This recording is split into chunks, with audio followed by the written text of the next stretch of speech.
The humid air of the Sepang International Circuit wasn't just thick with tropical moisture today. It was heavy with the scent of a desperate, high-stakes revolution. Honda HRC, the sleeping giant of Japanese engineering, has officially broken its silence by unleashing a prototype mule designed to conquer the impending 2027 regulations. This isn't just a minor update, it is an aggressive, preemptive strike against the status quo. By stripping away the sophisticated ride-hate gadgets and focusing on a raw, 850cc-inspired chassis, Honda is signaling to the world that they are done being the paddock's punching bag. The roar of the engine, echoing through the empty Malaysian grandstands, serves as a chilling warning to Ducati and KTM. While others focus on the immediate 2025 points race, the engineers from Tokyo are already playing a 4D chess game, sacrificing the present to build an indestructible dynasty for the next decade of premier-class racing. Takaaki Nakagami has transitioned from a seasoned racer to the most critical ghost in the machine. Entrusted with the initial shakedown of the 2027 prototype, Nakagami's feedback today was more than just technical data, it was the foundational DNA of Honda's resurrection. Riding a simplified frame derived from the 2026 blueprint, Takaaki is tasked with deciphering the soul of a bike that lacks the crutches of modern aerodynamics and mechanical squatting devices. Every lap he completes in the blistering Sepang heat provides the vital telemetry needed to bridge the gap between failure and glory. He is the bridge between the old guard and the new world, acting as the vanguard for a project that carries the weight of a billion-dollar legacy. His role is silent, often overlooked by the casual observer, but within the HRC garage, he is currently the most important man on two wheels, laying down the rubberized path toward a future where Honda once again reigns supreme. The whispers have finally turned into a deafening roar. Toprak Razgatlioglu is coming to claim his throne in MotoGP. The world superbike icon has officially set his sights on the Pramac Yamaha project. But this isn't the M1 we used to know. Toprak will be the primary pilot of Yamaha's radical new VFT engine configuration, a mechanical beast designed to finally match the brute straight-zan line power of the European manufacturers. For years, Yamaha has clung to the inline-4 philosophy, but Toprak's arrival marks a total philosophical shift. He isn't just switching classes, he is leading a technical crusade to redefine what a Yamaha can do. The Turkish sensation brings a braking style so violent and spectacular that it defies the laws of physics, and the prospect of him pairing that aggression with a high-zan torque for C power plant has the American audience salivating for a new kind of hero, one who rides with his heart on his sleeve and his rear tire in the air. Toprak Razgatlioglu is a dreamer, but he is no fool. He recognizes that the jump from production-based superbikes to the carbon fiber prototypes of MotoGP is a chasm filled with the careers of those who tried and failed. Consequently, he has drafted a calculated 2-year master plan. The 2026 season is being branded as his learning year, a period dedicated to mastering the unique knife-edge characteristics of Michelin tires and the unforgiving stiffness of a Grand Prix chassis. At 29 years old, he knows the clock is ticking, yet he refuses to be rushed into premature expectations. This measured approach is a display of immense psychological maturity. He is willing to endure the growing pains of a rookie season to ensure that by 2027, when the regulations reset the playing field, he will be a fully weaponized contender. It is a slow-burn strategy designed to culminate in an explosion of performance that could potentially shift the entire power balance of the MotoGP paddock. Inside the mind of Toprak Razgatlioglu lies a burning desire that borders on obsession, a wheel-to-wheel, fairing-banging war with Marc Marquez. Toprak hasn't just come to MotoGP to collect a paycheck or fill a slot on the grid. He has come to hunt the greatest predator of the modern era. He has openly stated that his ultimate benchmark is the 8-time world champion. For fans in the United States, this is the dream matchup, the unstoppable force of the superbike world meeting the immovable object of the Grand Prix world. Toprak's late-breaking maneuvers are legendary, and Marquez is the master of the defensive line. Imagine the final lap at Kota or Mugello, two riders who refuse to blink, fighting for an inch of tarmac. This isn't just about racing.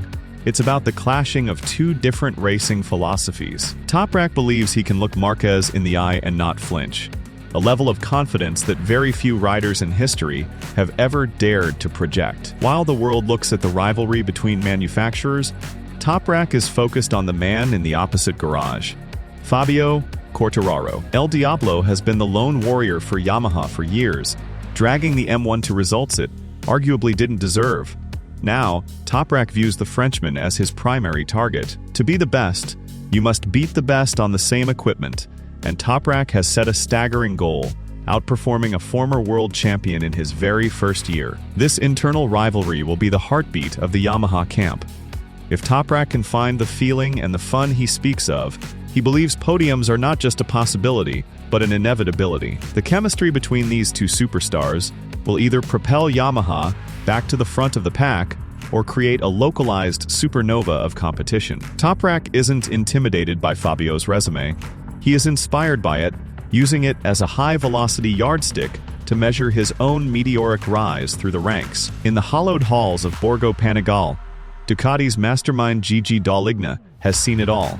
Yet even he sounds breathless when discussing Marc Marquez. In a revealing new documentary, Dall'Igna shattered the myth that champions lose their edge after repeated injury. He observed that most riders, after tasting the bitterness of defeat and the physical toll of multiple surgeries, develop a subconscious safety switch. They stop taking the risks required to win. But Marc Marquez? He is the exception that proves the rule. Dall'Igna describes Marquez as possessing a predator instinct that is physiologically incapable of being eroded. Despite the dark years at Honda and the grueling recovery periods, that inner fire never dimmed. Ducati didn't just sign a fast rider, they signed a psychological phenomenon. This insight confirms that the 2025 factory Ducati team won't just be a sports team, it will be an experimental lab housing the most resilient competitive spirit the sport has ever seen.